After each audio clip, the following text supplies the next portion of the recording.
Conversations. It's a series of events and activities exploring the policies and practices that led to systematic inequality in our county and solutions to move us forward. This is a really important thing that we want to get out of the conversation tonight, is solutions and how we can fix this. Last time we looked at the legacy of contract selling and how that extracted billions of dollars from Black communities, and that continue to suffer from that legacy today.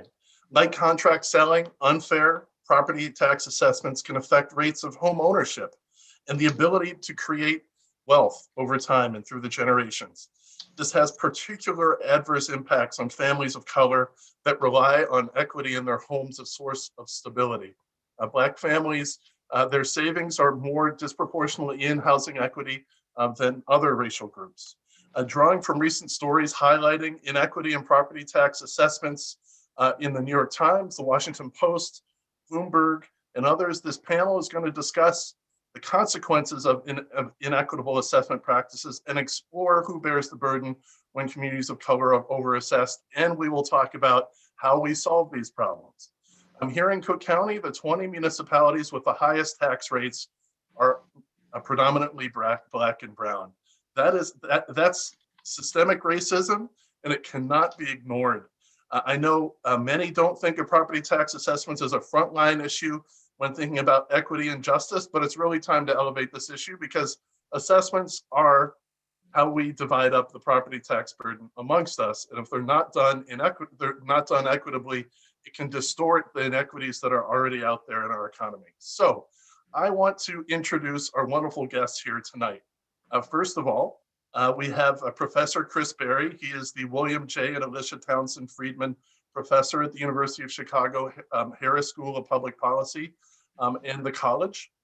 He's the academic director of the Center for Municipal Finance. His research interests include metropolitan governance, the politics of public finance, and intergovernmental fiscal relations. His nationwide study on property tax fairness was the basis for a recent New York Times editorial titled "How Lower Income Americans Get Cheated on Property Taxes." Tonika Johnson is a social justice artist and founder of the Folded Map Project, an interactive exhibit that looks at segregation in Chicago and pairs residents of equally distanced geographies to expose vast socioeconomic disparities.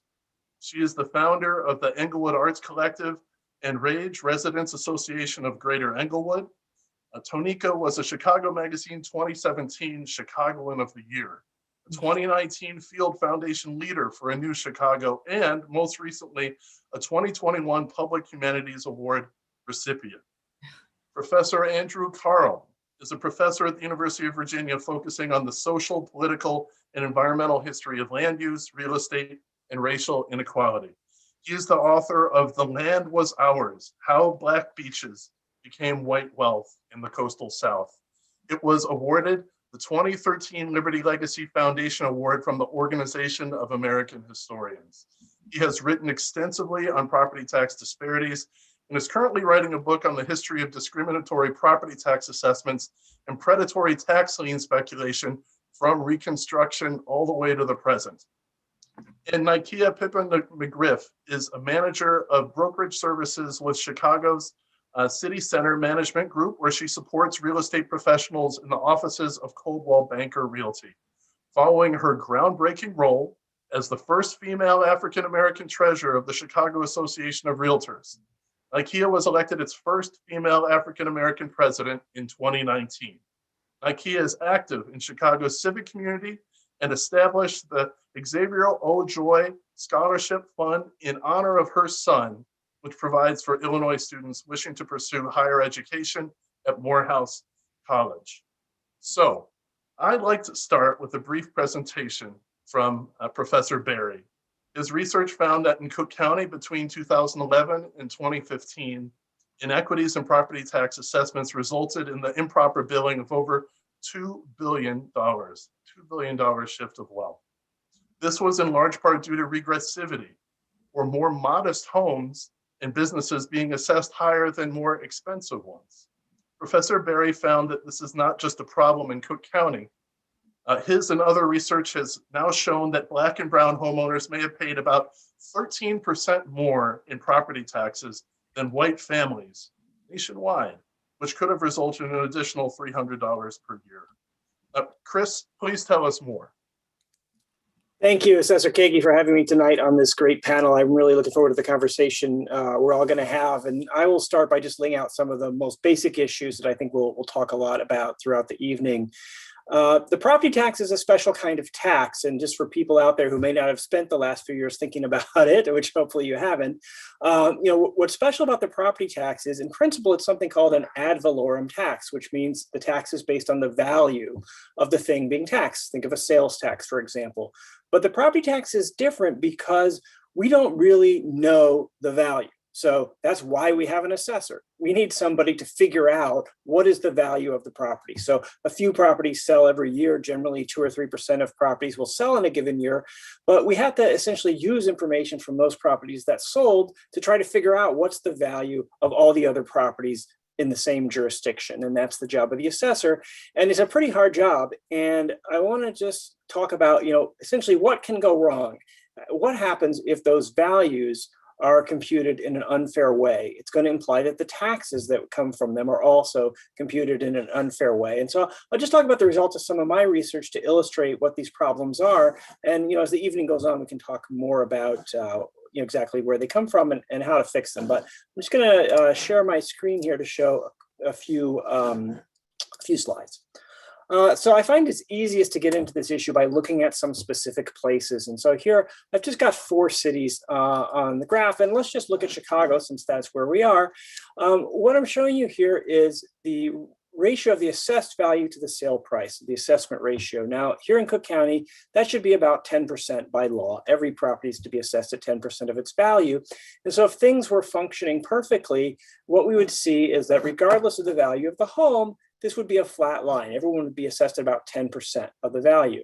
And what you can see, this is just a graph of the average sale price against the average assessment rate. And what you can see is for those homes at the bottom, so this dot here is the bottom 10% of homes, they're being assessed at close to 25% of their value, while those at the top are being assessed at more like 7% of their value. I want to emphasize that the numbers I'm showing you here are prior to Assessor Kagi. So these are the numbers that came from his predecessors, primarily Joe Barrios. As everyone knows, there's a new assessor in town. We don't have the data on the new assessment. So I do want to emphasize that we're looking at historical data here, and you should not think of this necessarily as the result of Assessor Kagi's work. But what you can see here is this inequities, the people at the bottom being assessed at higher rates relative to the true value of the home. What we do is we look at a home when it sells and we say, well, what price did it fetch? And then we say, what did the assessor say it was worth? And the ratio of those two is called the sales ratio. It's meant to be 10% here in Cook County, but you can see here that people at the bottom are paying more than 2.5 times people at the top. That's on the left. And then on the right is how is this reflected in your tax rate? Okay, and again, people at the bottom are paying something close to a 4% tax rate, where people at the top are paying something closer to 1.5% tax rate. This is a pretty big difference. And I show you a bunch of other cities. We won't go into detail into all of them. The important point is to see that the shape of this line is the same almost everywhere. And the shape of this line is telling you people at the bottom are paying more than people at the top. And that is the key point that I want to take home here. And that's what we call regressivity. When people at the bottom pay more than people at the top, the tax is regressive.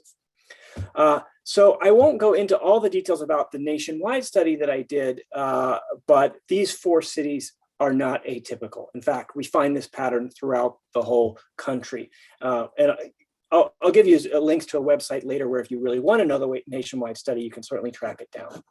An important implication of this is racial. And so because we know that African Americans and people of color generally own homes of lower value, they are most likely to be in this category of folks who are being overassessed. And so this is another way of looking at the same data, which is where I took 26 million sales, 26 million property sales that have happened in this country over the last decade. And for each property, I figured out what kind of neighborhood is it located in? What's the racial composition of the neighborhood? And so this dot here on the left, these would be homes in neighborhoods that are 0 to 10% Black, which is to say predominantly white neighborhoods. All the way at the right, these are homes in neighborhoods that are 90 to 100% Black. And what you see there, and this ratio is how much are they being assessed compared to other homes in the same county or in the same jurisdiction.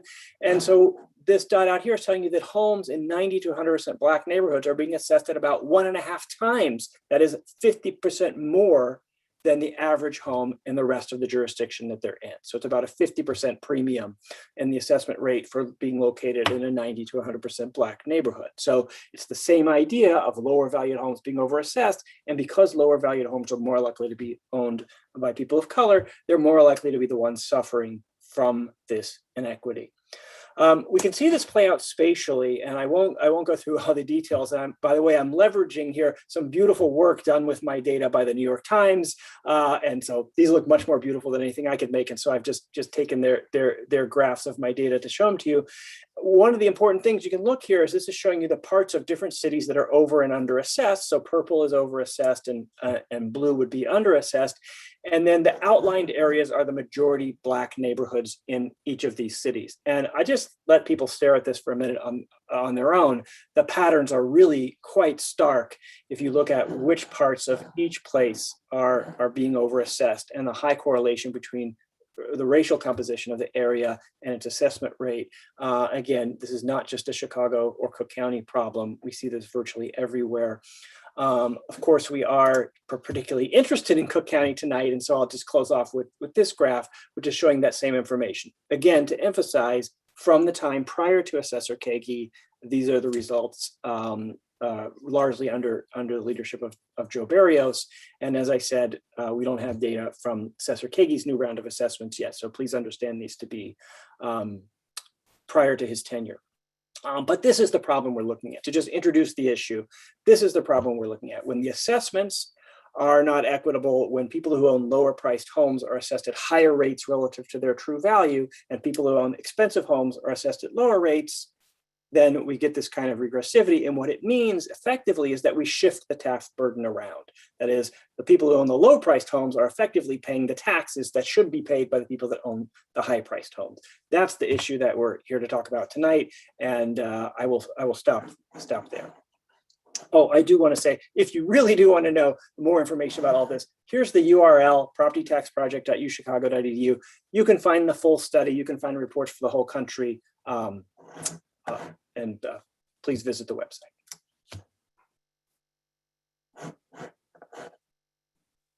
Thank you, Professor Berry. Really wonderful presentation. Great way to kick this off. Now, next person I'd like to introduce is Professor Andrew Carl, coming to us from Virginia. He's also extensively written on property tax fairness from a historical perspective.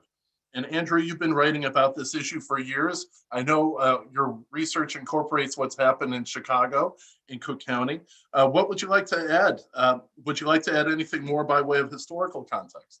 Yeah, I mean, I think the first thing to point out, and thank you so much, Assessor Kagi, for holding this really important conversation and inviting me to speak. And I think the first thing to point out is that what Professor Berry just has demonstrated is not a new phenomenon.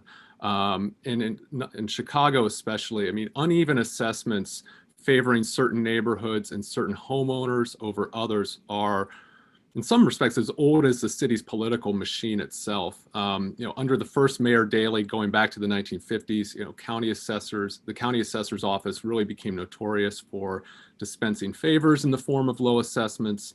This really, what I want to talk about here, maybe some lessons from the past, is what happened in the 1970s in Chicago, when the issue of unfair assessments really came to the public's attention, and what we can kind of learn from that. So, in the early 1970s, the Citizens Action Program, which was a Saul Alinsky-led grassroots organization, publicized findings that demonstrated how the assessor's office was grossly underassessing steel mills, horse racing tracks, skyscrapers, which they argued was robbing the city's tax rolls of upwards of $100 million in revenue over the previous decade. And that same study done by CAP also found that properties in lower income and predominantly Black neighborhoods were being consistently overassessed relative to middle and upper class neighborhoods. And that these overassessments, as Professor Berry and as you noted at the outset, these contributed in no small manner to many of the problems that were ailing Black homeowners and residents of lower income neighborhoods. These high tax bills depressed property values. They ate away at working families' earnings. They caused many families to lose their homes. Exorbitant property tax bills, on the topic you discussed at your last conversation, this caused many contract buyers to go over the edge, causing them to miss a payment, leading to their homes being repossessed. Families who fell into tax delinquency would lose their homes at tax sales.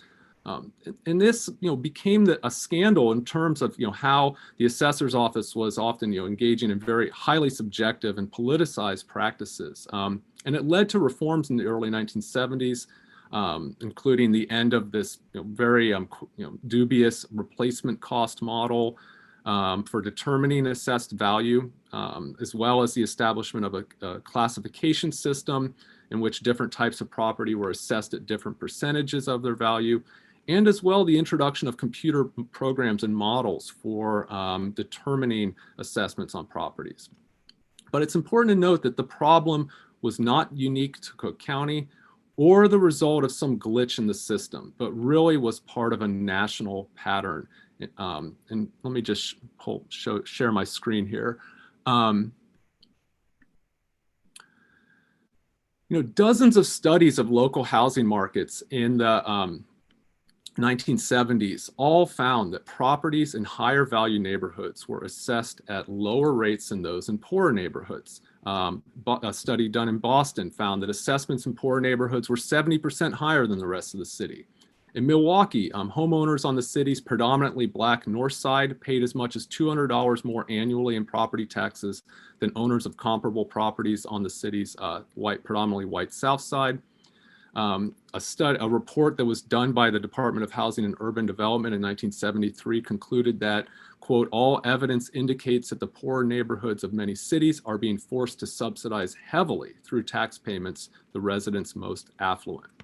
So then the question became why? Why is this happening? And some pointed to poor bookkeeping, haphazard administration, bureaucratic incompetence. One of the a common defense by assessors' offices was this phenomenon of assessment lag, namely that the assessments simply could not keep up with changes in housing markets. But it's, again, important to recognize that property tax administration could be a deeply political process. In Cook County and many other urban counties, assessors were under great pressure to retain middle-class white homeowners and stem the tide of white flight by keeping assessments low in certain areas. This kind of practice of competitive underassessments were used to shape housing markets in the post-war era. I mean, it was first practiced by suburbs that were seeking to draw in middle-class homeowners, but then it was later adopted by cities looking to retain them. And again, as Professor Berry noted, I mean, it's, for every tax break given to one neighborhood or one homeowner, that means, in effect, a tax hike for everyone else. But despite all the sort of harm that unequal assessments cause, it was only rarely did you see in the 1970s really, mass mobilization to fight this problem. And in part, it's because that these inequities were often invisible to the victims. Unfair assessment patterns are really hard to detect and even harder to challenge, which makes sort of what happened in the late 1970s in Chicago really remarkable.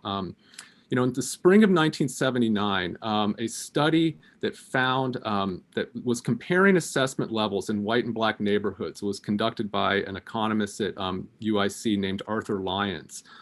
It compared the market prices and assessments in 6 predominantly white and 6 predominantly Black neighborhoods in the city. And it found that properties in all of the Black neighborhoods were assessed at a higher rate than comparable properties in white neighborhoods. And this ranged from 35% to over 100% above the countywide average. And this really confirmed what many Black Chicagoans had long suspected, that they were being taxed more for less. The report sparked outrage. Hundreds gathered for protest outside the assessor's office in the spring of 1979. Then State Senator Harold Washington called on the governor to order a reassessment of all Black neighborhoods, of all the city's Black neighborhoods. He and others formed this Black Taxpayers Federation, which was a network of community organizers from 21 neighborhoods across the city. And they would hold these meetings in churches and community centers across the city where they were educating residents on how assessments worked, how they could file appeals, and why this issue mattered. I did an oral history with Arvis Avaret, who was one of the founding members of the Black Taxpayers Federation. And he said that this issue really laid the groundwork for Harold Washington's run for mayor in 1983, in part by kind of uniting disparate parts of the South and West Side, getting sort of a recognition here of shared injustices. And I think it's also, I think for our purposes, to note that the response of the county assessor at the time, Thomas Hines, was to really kind of fall back on this idea that just simply having a kind of computer system in place had solved the problem. That in a sense, because the numbers were being fed into a computer program, that racism didn't exist. That we just plug the numbers into a computer, and a computer can't be racist. But as we now know, a computer program can be biased depending on how it's written.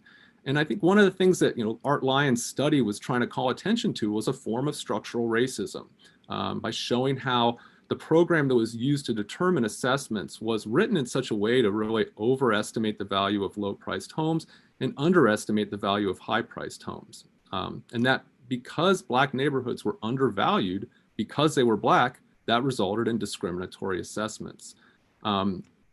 So I'll just sort of conclude by saying, that, one of the, real challenges to mounting a movement on this issue, or at least kind of challenging it in court as they were hoping to do, was that in a really important case by the Supreme Court in 1981 really, ruled that taxpayers could not challenge the administration of state and local taxes in federal court. Which prevented the plans for a federal challenge to assessment practices in the county. But I think here the kind of lessons from what Harold Washington was trying to do, both in kind of educating and activating communities on this issue, offer some good lessons for us today. And certainly we've seen this emerge in the last couple of years in Chicago again. So thanks. Thank you, Professor Carl. And my two big takeaways from that is, one, there's nothing new under the sun when it comes to finance and inequity and how they merge together. And two, in talking about how the assessor sort of explained away things, so many times it's obscured, it's hidden, it's not completely obvious. And we have struggled at our office sometimes to convey the real magnitude and what all this means. And so Nika, this is a great segue for you, because you've been doing some really important work on the ground in our city's neighborhoods through the Folded Map Project to show the real impact on people, to help people understand this in a different way. From your vantage point of your work in Englewood and across the city, what's the legacy of inequitable property taxes on communities in Chicago today? Well, thank you for the introduction and the huge question that I had to do an entire project just to attempt to answer. I am from base living in and like talking to you all right now from my home in Englewood. And every day when I walk outside of my house, I see the existing impacts of these kinds of injustices. It's 9 vacant homes on my block. Which means that we are half and half lived in homes, half vacant. 2 are in the process of getting torn down now. So that's going to depreciate the values of the homeowners who have been here for decades. And then also, obviously, it's a mix of renters. And so when you're from a community that has been negatively impacted by all of these injustices, it is very clear and easy for us to see the amenities that we are denied as a result of this specific issue. Wealth is being taken out of our neighborhoods. Our home ownership rate is already low. And one way to kind of make this not hidden anymore for me as a visual artist was to simply show people.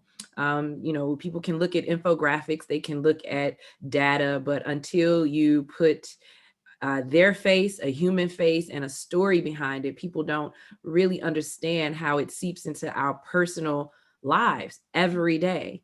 And the easiest way is to just show people just on the same street in those very different neighborhoods that are whose homes are assessed different. What does that do to the neighborhood? How does that impact homeowners being able to maintain their houses? And that's what my projects sought to do, as well as offer a possibility for a solution. These issues became systemic because of racism. Racism is a personal thing. And so we have to include that personal connection as part of our solution. And just making people aware of this issue is part of the solution. People who are in neighborhoods that benefit from, lower property taxes, they aren't to blame, and obviously the people who are negatively impacted are not to blame. And sometimes you just have to educate people so that they can help each other. And so that is the goal of Folded Map. And to better sum up the project, I think I will cue you all to show the most recent media coverage about the project.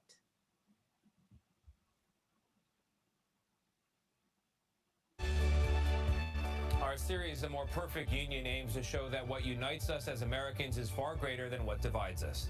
And this morning, we're showing you a new approach to bridging divides in Chicago. Neighborhoods from the city's north and south sides are banding together to take on some very deeply rooted issues. The differences between these communities, they are stark. But as Adriana Diaz shows us, together they are tackling segregation and the inequity that comes with it. Do you have any of those posters left? Yeah, I do. Chicago residents Nanette Tucker and Wade Wilson share a love of gardening and craft beer. That would be kind of cool. It would be cool. They're like neighbors, sort of. Wade is called your map twin. Why are you guys twins? We're twins because when you follow the map, we touch one another on the map, north and south. Like many cities, Chicago's a grid with many streets spanning north to south. If you fold a map of the city in half, you can match addresses on the north side with the same block on the south side. You lived all your life never thinking you had a twin. And now I have one. yes. They live about 15 miles apart, but Wilson and his wife Jennifer live in the majority white north side neighborhood of Edgewater, while Tucker is in the mostly black south side neighborhood of Englewood. How would you explain the differences between both of your neighborhoods, which are essentially equidistant from the center but worlds apart in many ways? It's very clear that neighborhoods primarily on the north side have had more investment. Everything from the street lighting to grocery stores and restaurants. It's plentiful on the north side and it's not here. It's almost like you feel a light come on at a certain spot when you're going north. And when you're coming back south, you can feel the gloom that's upon us in Englewood. Curiosity. They met through Tonika Lewis Johnson, a social justice artist who grew up in Englewood, a community often in the news. Two mass shootings on Shot Chicago. in the head this Drive-by shooting claims the life of a 15-year-old boy in West Englewood. Lewis Johnson created the Folded Map Project, which includes this film, to change the conversation.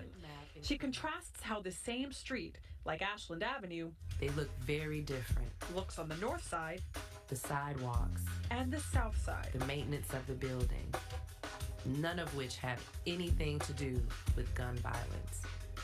Only disinvestment. Chicago's segregation is due in part to racist policies like redlining, where banks would designate properties in minority areas, delineated in red, as too risky for mortgage lending, excluding Black Americans from a primary pathway of building wealth, home ownership. You have neighborhoods that are predominantly Black that have low home ownership as a result of the discriminatory practices. Businesses left, so you don't have a business corridor, so therefore you don't have jobs.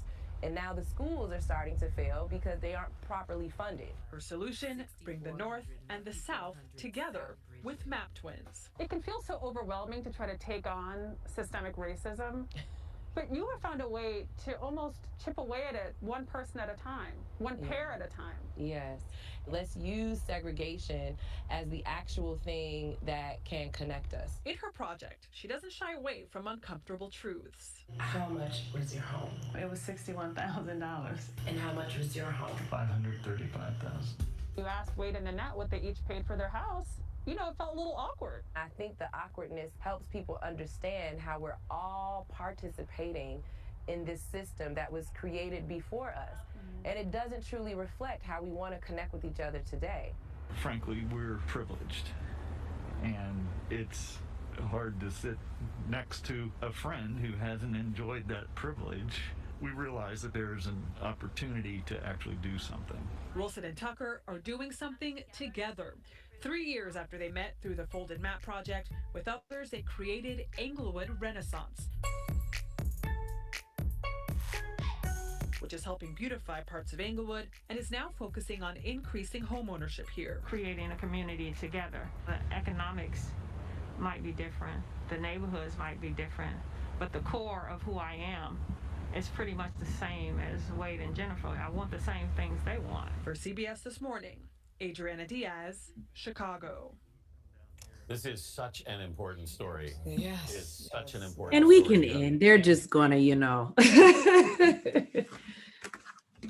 that is Folded Map, the attempt to package all of these large systemic issues in one project for people to at least begin to understand how connected we still are to these historic injustices.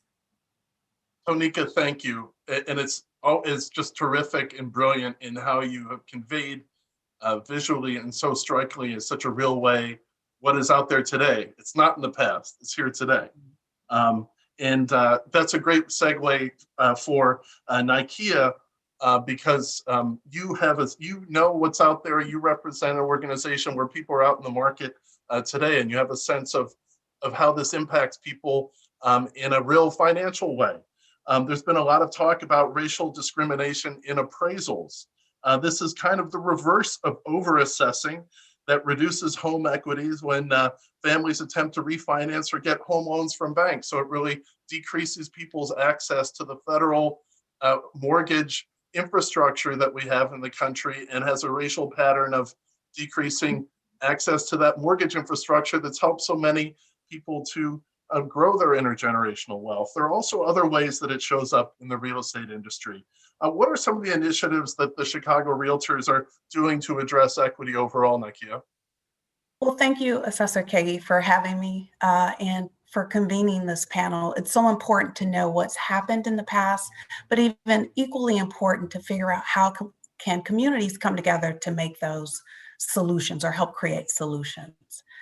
In 2018, Chicago Association of Realtors, led by our CEO, Michelle Clement, issued an apology for our role in the segregation problem that exists. In 2020, the National Association of Realtors President Charlie Oppler also issued an apology. And I think that's important to note, because that's the first step to moving forward, is to acknowledge that there was an issue and that we were in the past a part of that.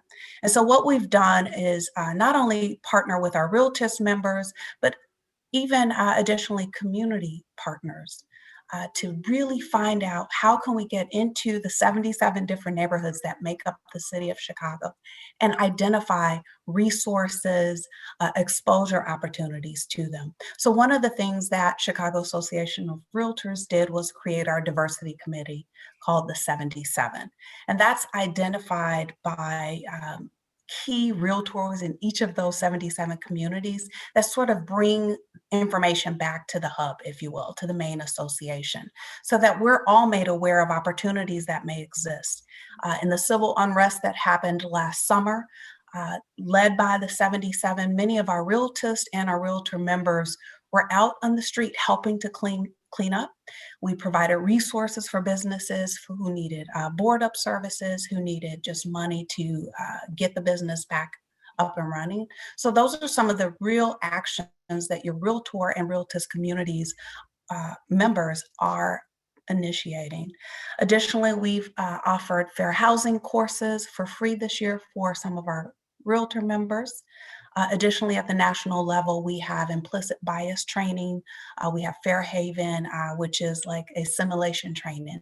So if a client asks you to ask you a question that could be construed as a discriminatory act, or wanting you to do something that's discriminatory, how would you react? And I think that's so important, is that you never know how you're going to react in some of these situations unless you arm yourself with education, arm yourself with a team to kind of sound check and thought check to make sure that you're not creating situations or perpetuating this continued segregation in our city. A couple of things I'd like to highlight that we definitely are going to probably talk about on the panel in a few moments. We're still seeing issues with appraisals. So you guys have talked about the overassessment, the underassessment, but in 2021, if you look at some of the South Side appraisals compared to the North Side of the city, where you may have had 20 offers and you're overpriced and appraisals are not an issue, those are questions that we can address today. When we talk about the perception of FHA being for minorities or less than a conventional loan, those are issues that are still happening today. And I can't wait for this panel discussion so we can really kind of talk about some of the proposed solutions. So thank you for having us. Thank you, Nakia. That's a great segue. You talked about recognition and solutions, and that's what I really want our Q&A to be about. So I'm going to kick this off by and I'll cold call on Professor Berry. And this is for everyone after Professor Berry.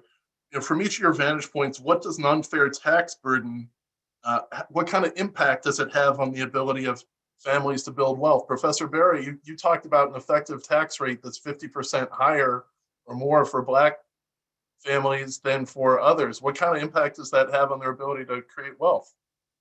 The impact is huge, and I think it really comes at many points in the home ownership and wealth building process. So to start with, if you're being your appraisal is too low and your assessment's too high, it's kind of a double whammy that makes it, first of all, hard to acquire a home, at a reasonable value, and secondly, hard to keep it. And so one of the things you can see is that when the taxes are too high, people often struggle to pay them. And when you fail to pay your taxes, you end up in a very convoluted system of tax delinquency. Here in Cook County, especially convoluted. We won't go into all the details there, but people can end up losing their home. So I think first of all, there's just the burden of payments every month that are too high, which is money that could be going to some better use or could be going into savings. And secondly, that affects the value of the home itself. As you know, when you're buying a home, the tax price is something that you consider when you think about how much you're willing to pay for a home. And so when you see, here's a home, it's got certain features that you like, but the tax bill is way too high, you're going to be willing to pay less for that. And so the person that owns a home is going to have a harder time selling it. And so I think all the way from the ability to buy, the ability to pay the taxes, and then, what can happen when you may end up delinquent and ultimately, in the worst case scenario, lose your home or have a tax lien put on it. The implications are really multifaceted. But as you said, it all comes back to the ability of the owner to generate equity and wealth. And again, when you have this double whammy of an appraisal that's too low and an assessment that's too high, you're kind of hit on both ends in terms of your ability to own in the first place, and then your ability to continue to maintain the home and build the equity. And, just to give an example, if you could reduce the tax bill by about $1,000 a year on a home, which may be in the ballpark of how much many people are overassessed, that equates to something on the order of about $15,000 to $16,000 of increased value to the home. Or if you reduce that, the ability of the borrower to borrow that much more, to pay, to keep the monthly payment the same, but pay that for the house rather than for the tax. Yeah, where to stop? It is really a huge effect across so many dimensions. And that's really meaningful. I think I saw a Fed study that said that the average Black household's wealth is around $30,000. So you estimated the effect would be $15,000 on their wealth. Of correcting $1,000 of incorrect overtax. Yes. Wow. Wow. And how about other panelists? You know, how do you see an unfair tax burden impacting the ability of families to build wealth? Well, I'll jump in. I mean, in 2020, Illinois was ranked again as the second highest property taxes in the nation. And so Professor Berry focused on current homeowners, but what about those homeowners who aren't able to enter the market because the tax ratios or the taxes are just too high? They're a barrier to entry. And that's going to continue to perpetuate, that gap, because we all know that home ownership is a cornerstone of building wealth for many families. And when you have high property taxes that prevent those new homeowners from entering the market, well, that again is continuing to move this issue down the line. Mm-hmm. Yeah, I mean, I'll just add by stating that the wealth gap between white and Black Americans is the widest of all measures of racial inequality. White families have on average, it's like 11 times the amount of wealth as African American families, and housing markets have been a driver of that. And also, just to sort of add another issue here in terms of how property taxes are affecting urban housing markets is the ways that they have been, in some cases, a driver of gentrification, forcing, people out of neighborhoods that are undergoing change. They can not just simply reflect changes in the housing market, but can actually be a real sort of force in neighborhood, transformation in ways that have also worked to the disadvantage of minority neighborhoods. Tonika, your perspective, you could probably just see convey in a different way how an unfair tax burden impacts the abilities of families to build wealth. Yes, my amazing panelists have, given great examples at how, systemically it impacts Black families in obtaining generational wealth. But the lens I would like to offer is just the actual lived experience, the quality of life, what's happening in neighborhoods. These are all from schools being closed. Greater Englewood has upwards of 15 schools that have closed. Our home ownership rate is low. No one speaks to all of the reasons that home ownership rate is low in predominantly Black neighborhoods. And until we understand how all of this ecosystem of injustices really doubles down on predominantly Black neighborhoods, then we can't think of all of the necessary ways to create a solution. And then just the lived experience of people who have to tolerate this kind of injustice, using so much of their money to hold on to homes.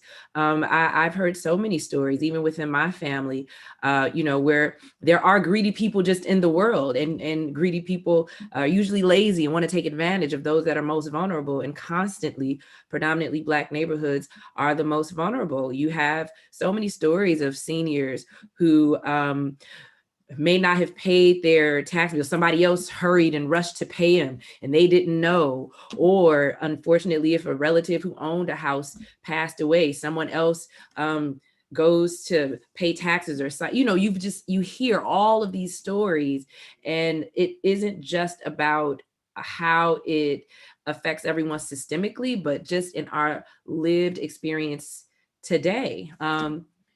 There's a lots of vacant lots in predominantly Black neighborhoods. And the perception is, gun violence, or blame the residents or something. But that's inaccurate. That's just absolutely not true. Why these neighborhoods have an abundance of vacant lots or abandoned homes? It's due to these issues that people aren't aware of. And so we have to all become aware of it so we can know who to redirect blame to, and I think that is where we can all be in solidarity, because once people know who's the true person or entity to blame, then we can come together to help mobilize for a solution. So I just really wanted to stress the point of how it affects the quality of life of people. Tonika, that's a great segue to take us from recognition. I think in different ways, you've all testified to the recognition of how big this problem and what the impact is. This is in the high hundreds or thousands of dollars per year for an average household in the city of Chicago and many neighborhoods in Cook County. This impacts wealth to the tune of 5 digits, tens of thousands of dollars. Black families have more of their wealth in housing than in other asset classes.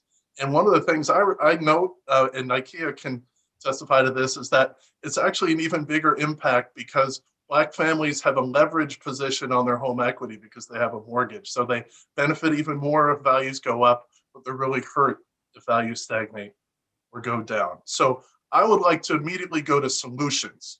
Let's all talk about how do we solve this now that we've recognized it is a massive problem where you have compound interest going in reverse, depleting wealth. What can we do to change this? Have at it. Well, what we're doing now is definitely a start. The intersectionality between all of our worlds and all of our expertise and professions to come together so that it won't be so siloed, so people can understand how this interweaves into so many other parts of our lives and ultimately the communities that we are kind of forced into living in because of these kinds of considerations. So definitely just really amplifying this as an issue. And then most importantly, I feel is being able for these studies to put a dollar amount to these injustices. That's something that's very critical, especially when you get to home ownership, because then once you know the dollar value, you can start to think of, okay, well, what are solutions that can offset this dollar value and provide some kind of redress? So I definitely think the reports are necessary. Having advocates from a variety of professional fields discuss this is necessary. And I'm sure these amazing people are going to suggest very concrete solutions that I'm excited to even hear.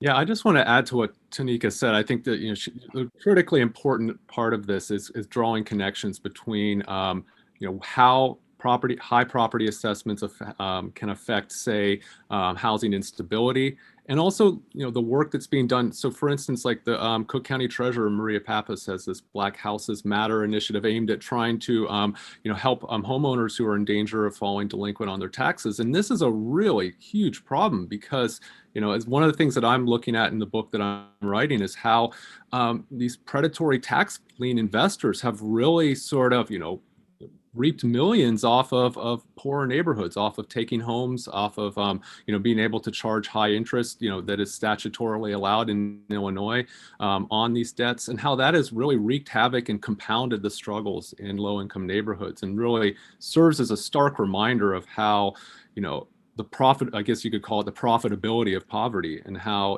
there's many ways in which these kind of predatory practices need rooted out. And we also need to think again across the lines of the assessor's office, the treasurer's office, and other movements that are maybe operating in different sort of areas but can't be siloed because they need to sort of work together to come to solutions. And Professor Berry, you had some solutions in the article in the study that you've written. Oh, you're on mute. Yeah, I wish there were an easy solution, just sort of a lever we could pull, the equity lever, and just solve this. Unfortunately, I think it's a really hard problem. And I think, the first thing we need is better assessing and better assessors. And I think, Cook County residents made a choice to improve our assessments, when they elected you. And so I don't know if you'll want to say anything about what you're doing in your office. I know. Definitely will. So, I mean, it's going to have to, it starts but doesn't end, but starts with the assessor's office. And it's a really hard problem. I think we need better statistical methods. I think we need better data. We could go on ad infinitum about that in ways that'll probably cause all our participants to drop off. So I won't go into the details, but I think there's lots of room to improve on both the statistics and the data. And, there is just a hard bit of work in terms of how the sausage is made to get these numbers better. I think beyond that, and I do think there's an upper bound as to how far that can get us for lots of reasons we could get into that have to do with just some limits of data and modeling. As Professor Carl said, we should think about reforming the whole process. We got to get the assessments right, but at the same time, the whole way in which we deal with people once they become property tax delinquent is, I think, outrageous. The whole business of the scavenger sale and the tax lien sale and all that. That's something where I think there is, more immediate policy solutions. We don't have to worry about data and and methodology. There's just basic laws that are not right and are not fair. I think also there is room for higher levels of government to be holding assessors accountable. I mean, let's be honest. Assessors are supposed to be accountable to the state. The county is sort of a state function. In Illinois, the IDOR, the Illinois Department of Revenue, has for years done studies evaluating the quality of assessments in local jurisdictions. And I have a paper showing that, in 94% of the jurisdictions, IDOR is reporting unfair assessments. This has been for over a decade. It's by IDOR's own reports. They're showing 94% of the jurisdictions in the state are producing regressive assessments, and yet nothing has been done. So I think we need accountability, we need better methodology, and we need more realistic and fair ways for dealing with people who are on the receiving end of the unfairness.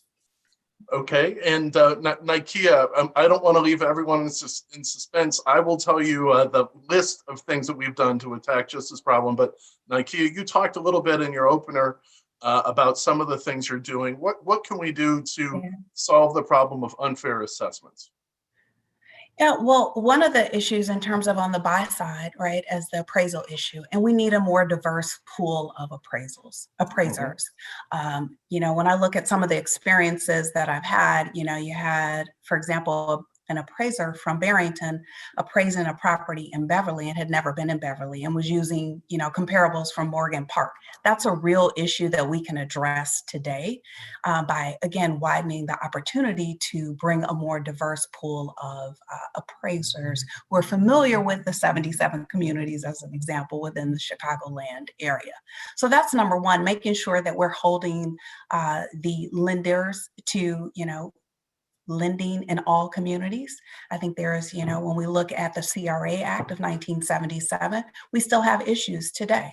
There's still lenders who are not lending throughout their footprint. And so those are two very real issues that we can take a look at to really widen the opportunity. And then the third piece is exposing all of the Chicago neighborhoods. Each of the 77 neighborhoods has an amazing land value, opportunity, and it's really about us talking about all of Chicago, not just one or two neighborhoods that are consistently in the news, as an example, but really making sure that home buyers are aware of all of the opportunities that are out there. And again, just remembering that, realtors, we fight for more opportunity and equity and equality in housing. And it's important that the consumers join us in that fight. Nikea, that's great. So I'm going to give you the list of how we have attacked this problem, because I think this is a human caused problem and humans can solve it. It is true that there are multiple different levels where we need to get the solutions, but there are a lot that assessors can do within the four walls of what we do. And then there are other things that we need that comes from that recognition that we can call for to make the system fair. I think the first part comes from what Professor Berry was talking about, where we need to measure and have accountability for how we are doing with our assessments, first of all, so that experts like you and some of the folks who are watching today can measure how we're doing and see, are we meeting our statutory goal? And if there are elements of unfairness, where is the unfairness, and what could be causing it? So that's got to be the first thing, that accountability, because you shouldn't have to have a considerable scholar like Chris Berry have to take years of canvassing the research to do this. We are in the data age, the age of big data. This has got to be measurable, because this is about fairness and equitability and equity in a very dramatic way for tens of millions of American households right now. So that's the first thing. Second thing that you can do to fix the system is use better models. I see, Professor Carl, you were talking about this, that they're behind the veil of science, talking about, well, we're using computers and we're using models. A lot of these models built in a bias, okay? Linear regression models, which are commonly used by assessors and the statistical packages that assessors use, do not capture the richness of the American urban and economic landscape, especially its segregation. There are better modeling techniques today that can better capture that, because if you use a linear regression model, you are sort of baking in bias.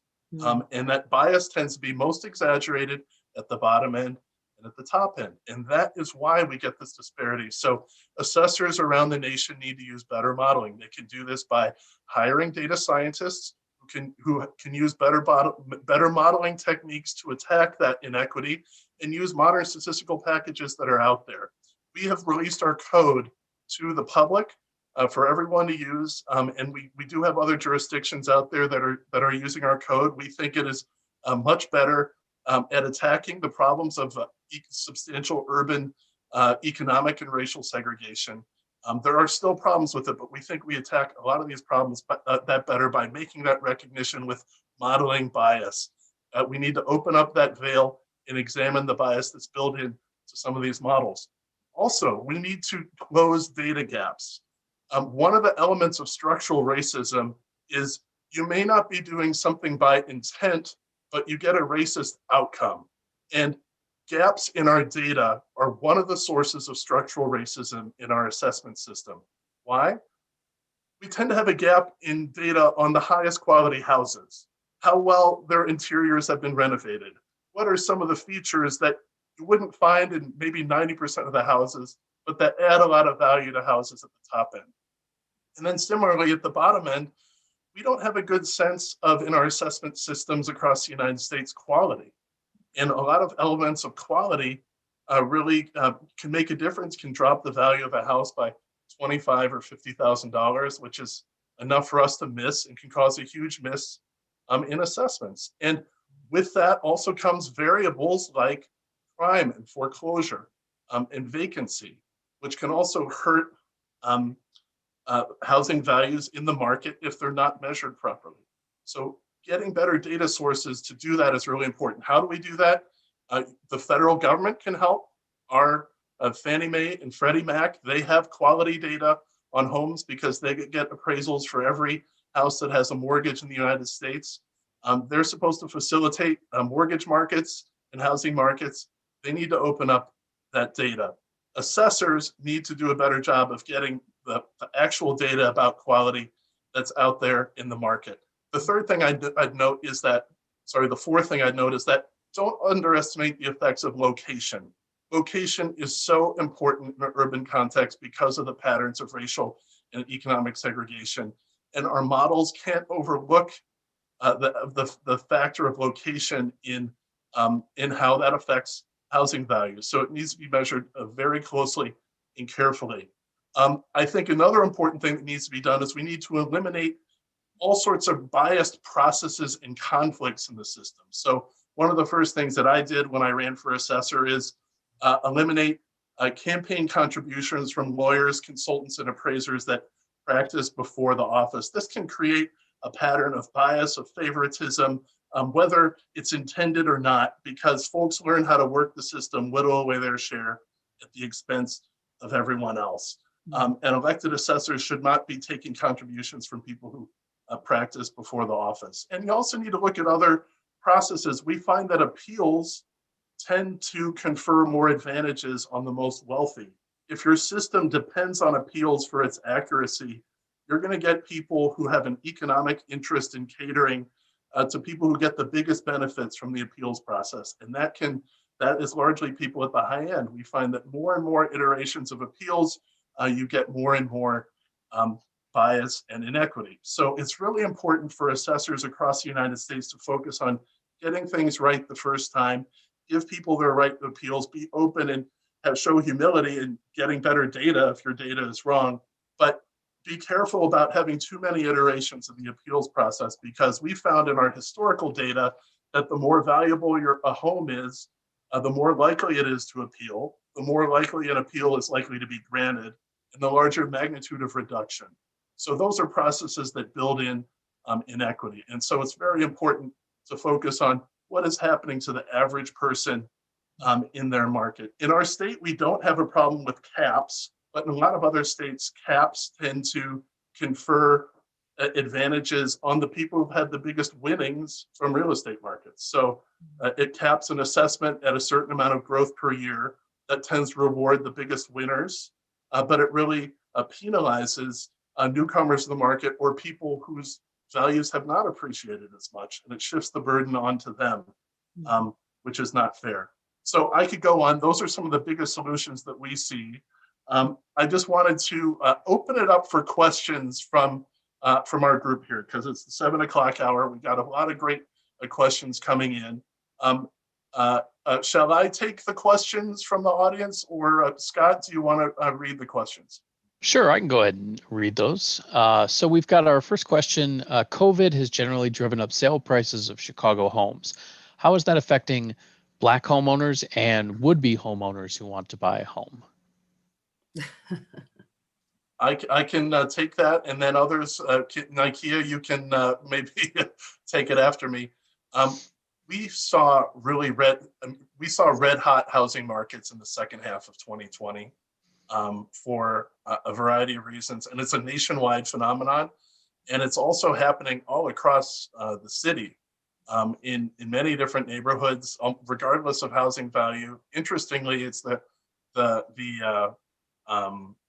condominiums, kind of from the data that we see in IKEA. You can correct me in what you see as a market participant. We see condos sort of growing a little bit less because they've got oftentimes they're in multi-story buildings where people might feel a little bit too confined. They prefer the single family, but we really see values growing strongly across the board. How about you, Nikia? Yes, I think it's important to remember that pre-COVID, Illinois was experiencing a historic low inventory level. And so now we're 50% below that level. So the lack of supply has created this very robust market. But how it's specifically impacting new homeowners is there's just simply less inventory at that affordable housing range, if you will, or entry level. So you have basically a stop in the life cycle of the real estate chain, right? If you were, wanting to start at your beginner home, if you will, and then move up to the middle and then potentially into a luxury price point, well, that whole life cycle sort of stagnated because there's just simply not enough inventory. And then when you combine that with the difficulties around financing. So we've got 10 offers and, people are saying, hey, oh, well, there's an FHA offer or there's a VA offer. So again, that's all of that data is combining to really to stifle the first-time home buyers into the market. And Assessor Kagi mentioned the condominium market. Actually, in March of this past March, we saw 44% increase in closed sales in the condominium market, because I think what's happening now is the people who have just been kind of on the sidelines and unable to get a single family, they're now perhaps looking at the townhome market, they're looking at a larger condo footprint.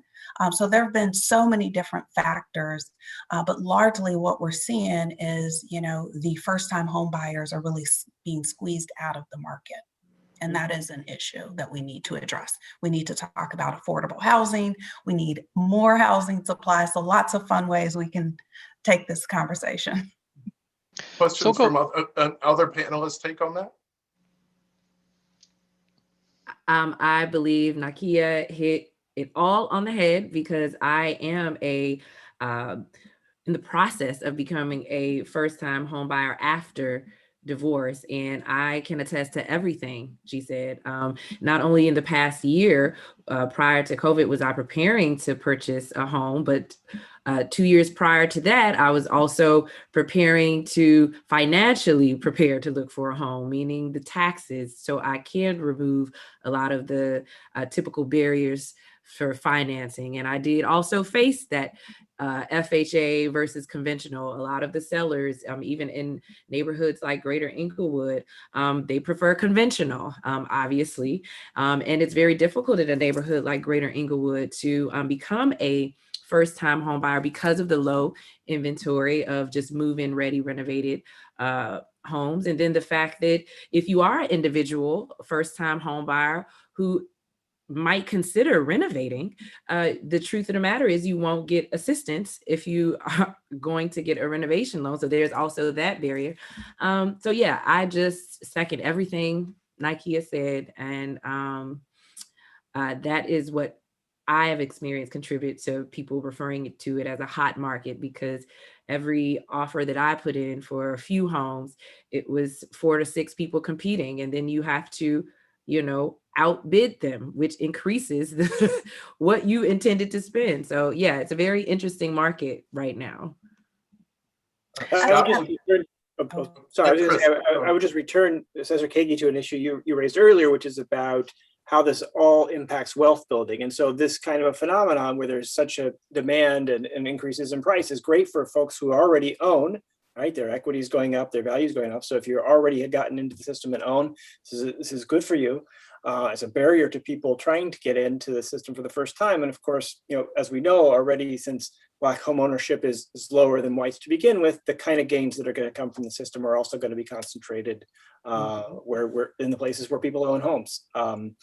So it's going to probably further exacerbate that divide if the values continue to increase so much.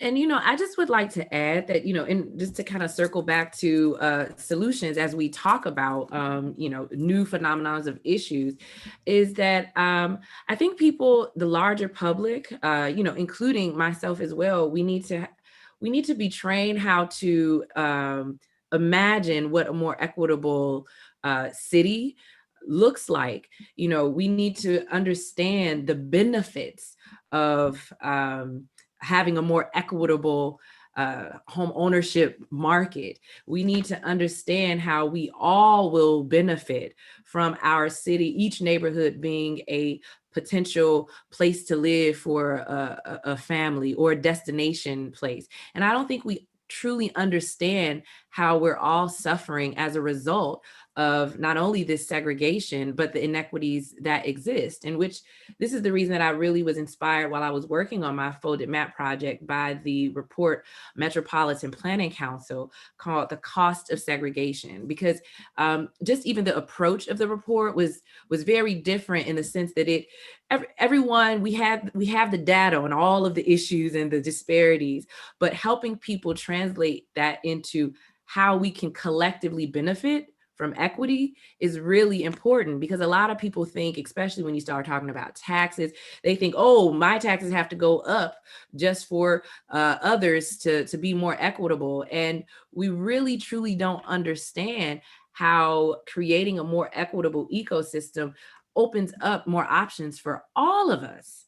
They create neighborhoods that we might want to live in that weren't a possibility before. And so that's just something I believe the role of arts and other people, us coming together to talk about this issue can really help the larger public understand. You have to know the data and the injustices and the inequities and the disparities, but also we have to help each other learn how we all can benefit from a city that is a destination place and a potential home for all, which isn't the case right now.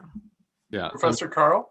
Yeah, I mean, that's such an important point that Tanika just made. I mean, and we need to get away from this kind of zero-sum mentality that anytime we're going to sort of adjust, say, taxes, that's going to benefit someone and cost someone else. And I think this is really at the heart of the racial crisis we are facing as a nation right now. And I would recommend to all, to everyone, there's a great book that came out this past spring by Heather McGhee, former president of Demos, called The Sum of Us. And the subtitle is What Racism Costs Everyone and How We Can Prosper Together. And I think it's a really important book that I can't recommend highly enough, because it really gets us to sort of think here about the revolution and values we all need to engage in. And that, on an issue like this, it's not going to be through sort of technical solutions, but really through kind of understanding and thinking hard about what kind of community we want to live in, what kind of world we want to sort of live in, and what kind of city do we want to be a part of. And I think, here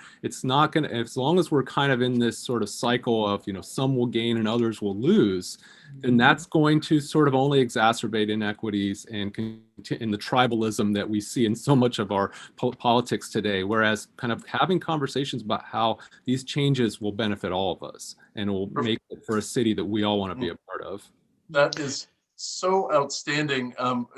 What Professor Carlton, Nico, what you guys just said, because one of the things that I've been highlighting is that COVID's not only impacted our housing market, it's also impacted commercial property as well. We haven't talked about commercial property much today, but this is all interconnected in Cook County because we start with the amount of money that we have to collect in property taxes, and then it's divided up amongst us based upon the market values of both all the residential properties and commercial properties. And COVID has really accelerated a lot of trends that were in place already. And I think, Tanika and Andrew, you really hit it on the head, because we need to examine how have we set up the system to begin with? And this kind of goes outside the four corners of assessments to the role of property taxes in an economy where physical property is less and less important as a constituent of our overall economy and what makes it move. Our economy is becoming more digital, it's becoming more knowledge oriented, more and more wealth is created through non-physical means. And our property tax system not only cannot capture that, but we need less and less brick and mortar to make our economy go. You used to take about $40 in physical assets at a shopping center or a department store to create $100 worth of sales. But then Walmart and Target came along, they needed about $25 to do that. But then Amazon only needs about $15 to do that same $100 of sales. And so if we are asking brick and mortar to pay the cost of educating our children, our property tax system is tethered to the value of property. The rates will go up on the remaining property holders if we don't find another way to help fund education. And this was really one of the cornerstones of the civil rights movement. A. Philip Randolph, great Chicagoan, one of the 5 pillars of the civil rights movement he talked about was federal aid for education, because even if we get assessments perfect in Cook County, there are places in the south suburbs that just don't have enough property value to support the basic education that's required for investing in our children. And what it does is it puts an incredible barrier to wealth formation and home ownership for these folks who are just starting to save. We need to find other ways to fund education so we don't lean so heavily on property taxes to fund it. And that is really more and more, I think, a federal question, because only the federal government is in a position to tax the digital and knowledge-based economy in a way where income is created. Here we are on Zoom. Our localities cannot tax the income that's generated by Zoom.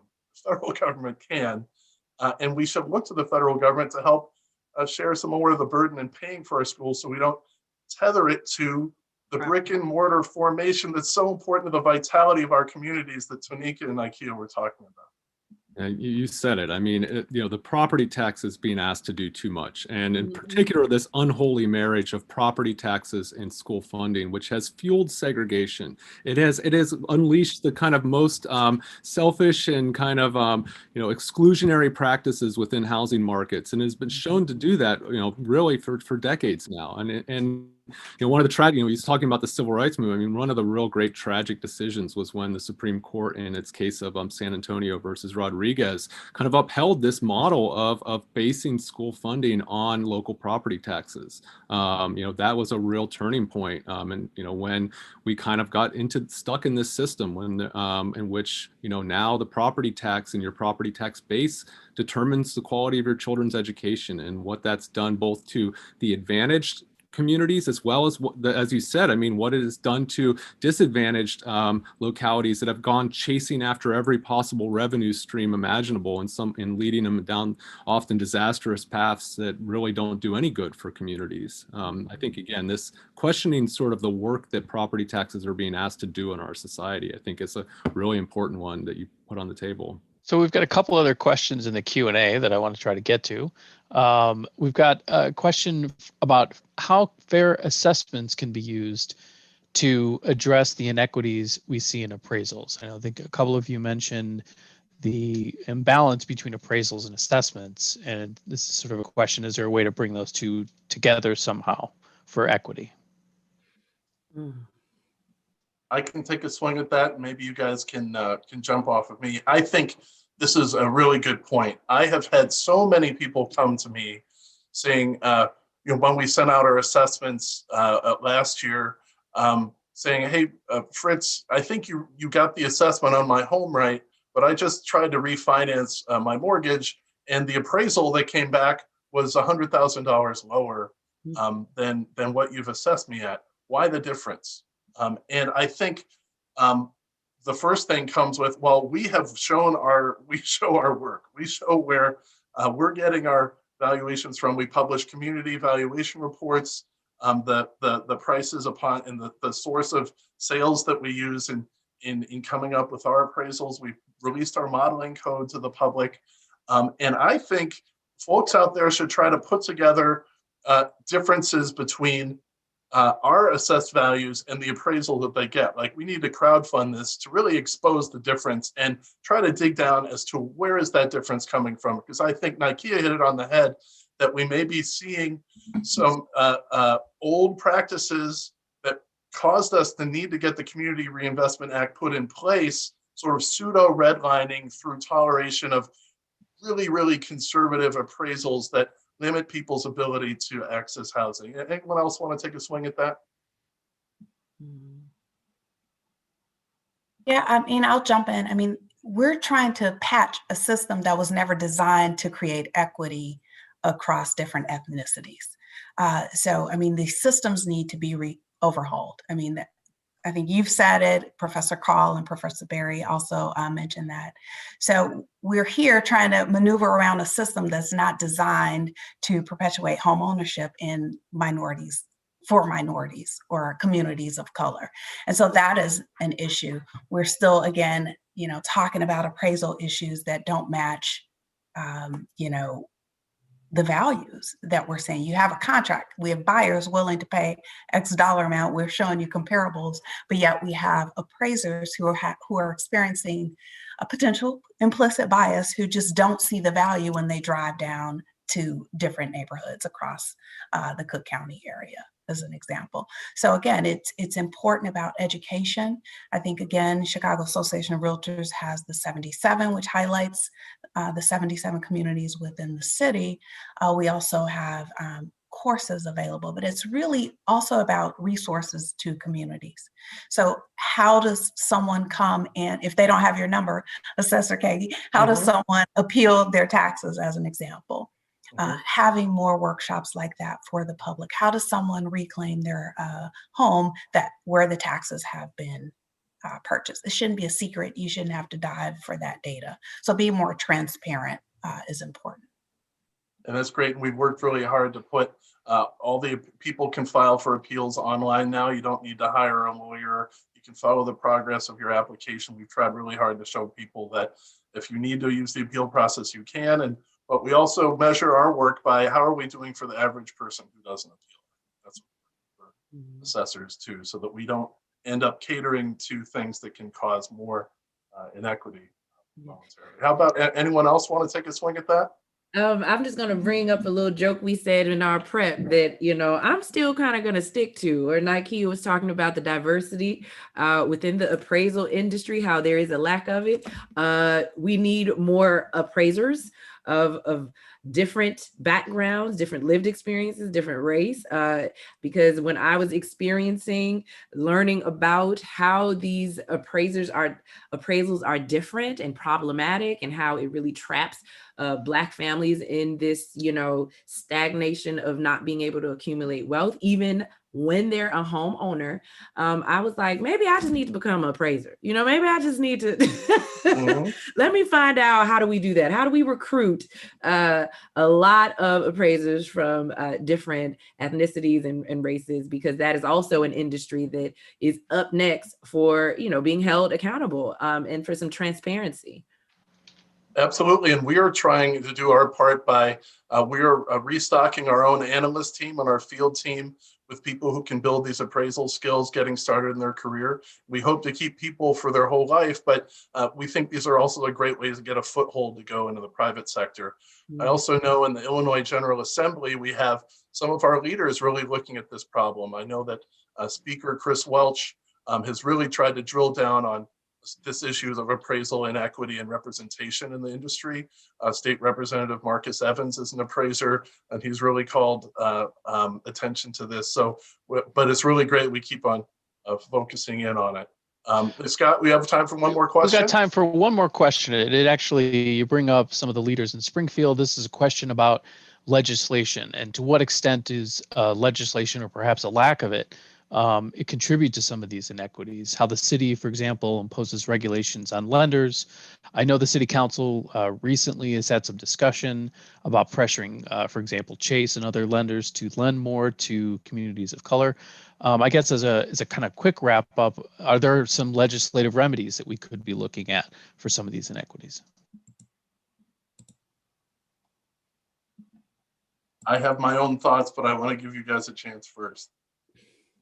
Well, I think one, again, is going back to the issue of, how do we more equitably distribute property tax revenue, and how do we kind of find better ways to support localities so that they're not so reliant on property taxes? I mean, that is a state issue. I mean, and so that's something where, and I think it's important to recognize the politics of this. I mean, there's been instances in the past where there's been attempts to reform and make property taxes and the revenue for, say, public schools more equitably shared, and there is a great deal of backlash from those who are already advantaged. So recognizing the challenges, the political challenges of change is also, another part of this. These aren't just simply technical solutions that can be kind of hashed out through, new models. They're also very much about the vested interest involved in this. I mean, I spoke earlier about accountability, and I do think it's important that the state government holds accountable the local assessors for the quality of the work they do, and that's currently not happening. I also think more directly where we could see some reform coming out of Springfield is how we handle tax delinquencies. This, as I mentioned before, the scavenger system, the tax sale, these are all the product of state law. And, the way we're doing it just doesn't make sense. And so if there were a low-hanging fruit, as I said, a lot of these problems is hard, but some of them maybe are not so hard. And if there were a low-hanging fruit for like legislation to fix, we got to deal with how we change how we deal with tax delinquent properties. I'll just add really quickly to that. Illinois, this is an issue I've studied a lot. Illinois is one of the worst states in terms of their laws on tax delinquency. And from the perspective of tax lien investors, it's one of the best states. I mean, it is a place where these tax lien investors, love Illinois' tax sale. And so they're down in Springfield too, fighting to keep these laws changed. Yeah. Why are we having outside, hedge funds from New York coming into our tax sales and buying up by the hundreds, properties in distressed communities in Chicago? Why is that happening? Why are we allowing it to happen? A word. Yep. Period. Yeah. And I'll just add, as the realtors, part of our mission is advocacy and fighting for private property rights. And that should be important to everyone because in Illinois, I think our real estate accounts for approximately 16% of the gross product each year. So this is an impact to everyone. And what's so important for us is that we're vocal, we're at the table with both our city leaders, our state leaders, and the national leaders about legislation that impacts private property rights. I'm wearing my golden R, which I joke is my most expensive piece of jewelry, but really it's making sure that realtors, as conduits to the community who are feet on the street, and we hear these stories from our constituents every single day about how the tax burden is impacting them, how they can't buy a home because they have a certain financial vehicle type, or they found the home of their dreams and it's not appraising because it's in a different part of the city.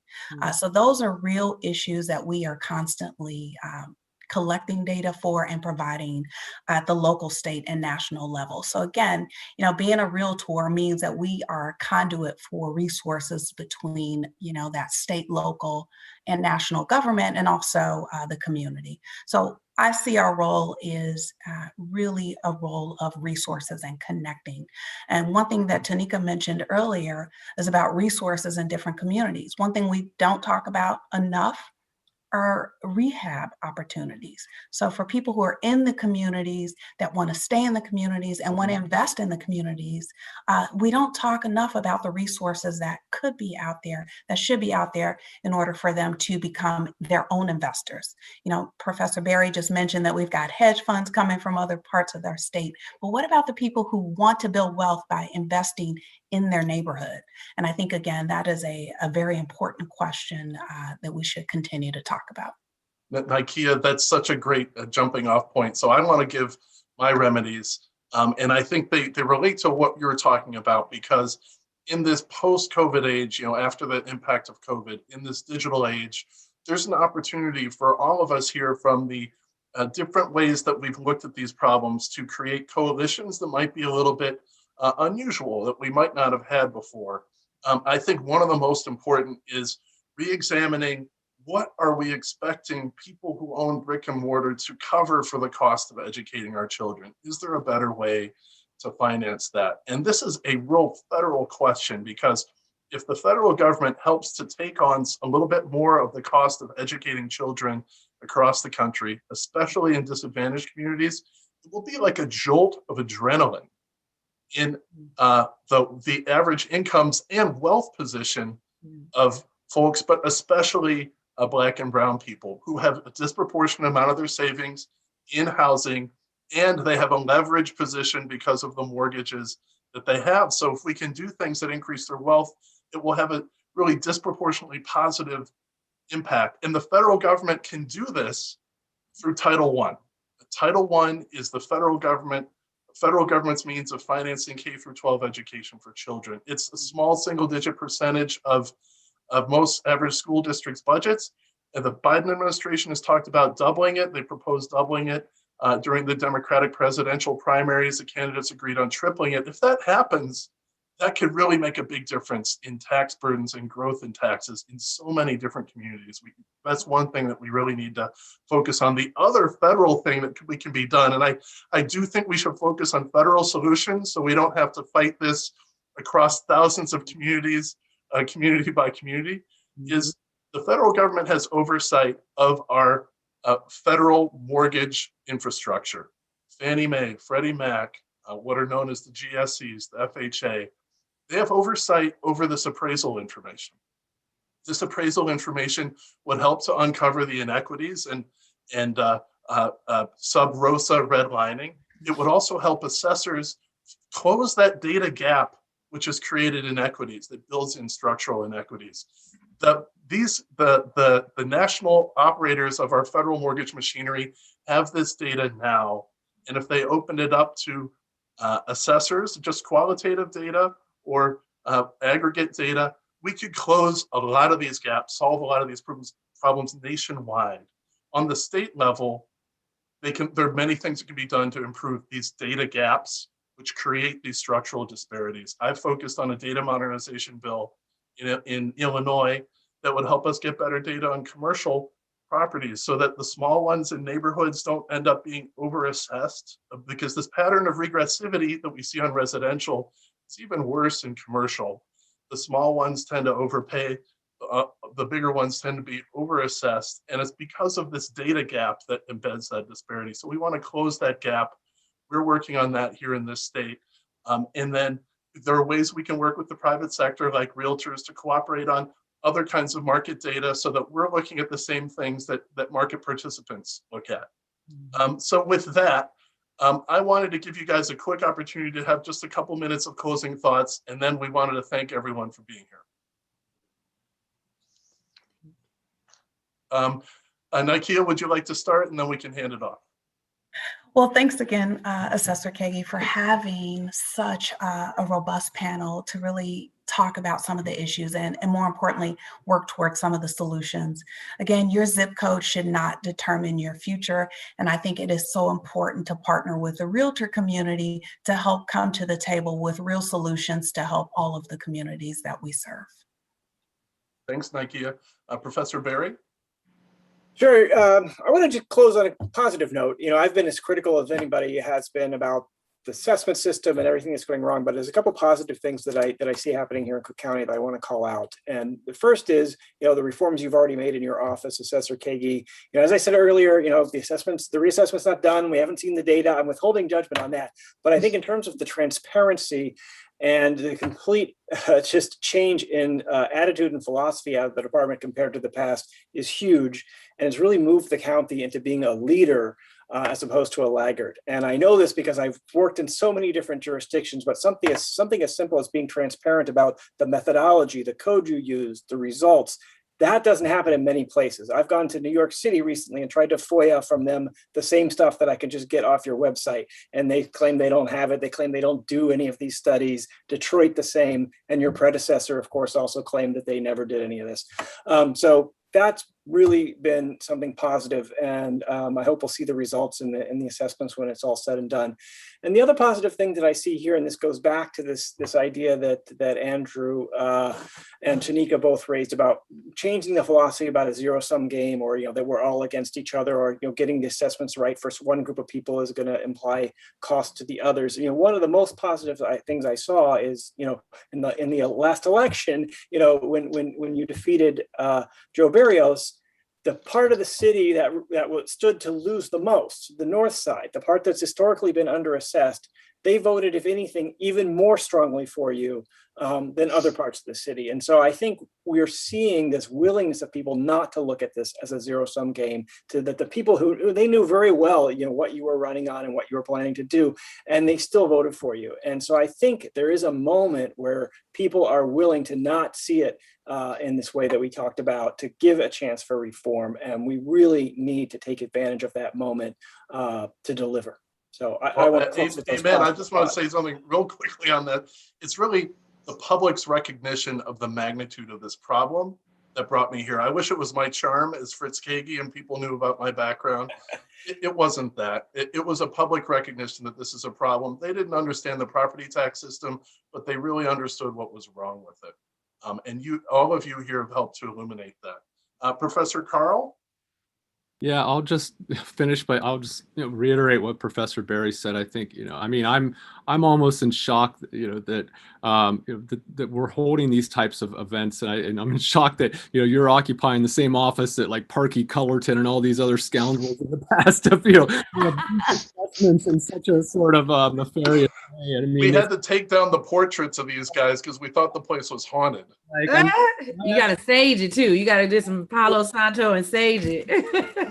A meeting here with the Cook County Assessor, and we're just like nodding in agreement. I mean, this is just incredible, and I think it's a real sort of testament, your election, and it's not just happening here in Chicago. I mean, what's been going on in Detroit? I mean, with my colleague Bernadette Atuahene and the work that they are doing to call attention to unfair assessment practices, protecting homeowners who are threatened by foreclosure. I mean, we're at a moment here where this is becoming much more on the public's radar, and I think just keeping up that momentum, and I think we are sort of headed toward greater and more equitable system for everyone.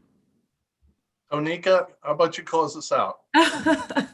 Well, I just want to say thank you. I believe that us gathering tonight is a wonderful demonstration of what can happen when industries, individuals, and sectors aren't siloed, when they can actually come together to amplify the importance of an injustice, which, the silos, the segregation, that drives a wedge between all of us to allow us to think that others don't care, or, any kind of crazy stereotypes. And it is really upon us to continue to show the intersectionality between our interests, regardless of how different our professions or expertise is.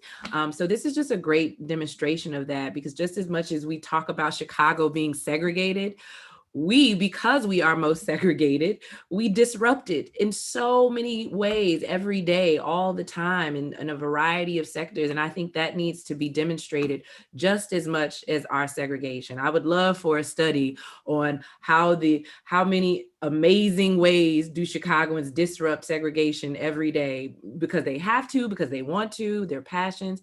And so I just think this conversation uplifts all of that. And I hope we continue. I'm definitely going to bug you all for future collaboration. So I'm going to make sure we can. Yes, I'm so happy you are okay with that, Chris. But yeah, I just want to say thank you to you all. So thank you so much, Tanika. And you're totally right. We need to break down these silos within different sectors and specializations, but also nationally. And I wish we could all be together personally, but one of the great things is that we could bring you together from across the country to be here. And we're going to be having more conversations like this because we see this as a real area that we need to bring more people together. It's not just a local problem. It's a national problem. Inequity and how corruption and favoritism and structural bias is connected with that is something that was probably at its worst in Cook County. And so awareness here, because we have a media and it got so bad and the public was aware of it, helped to bring about change. But we know these things exist elsewhere and we want to shine a light on it. And it's kind of, you've been stuck between something that's local, state, and federal. And so it's really important for us to have these conversations, to bring us together, to have more of these. So we're going to be having more conversations as part of the series. We thank everyone for joining us tonight. If you're watching it live or watching it on recording, we will be having more. Sign up, forward it to people, tell people more about it. You can follow us on Twitter at assessorcook.com, and we are at cookcountyassessor.com. We have a huge amount of visualizations and information for people. And the thing I love about our conversation tonight is it's focused on solutions. It's not enough for us to lament problems. I think we can all stipulate to the vividness and really tremendous unfairness of the problems. The key is let's move on from that and focus on solutions. And so I really love this conversation tonight. So thanks everyone for joining us. Come back again. We all want to see you soon. And bye now. We'll talk to you soon.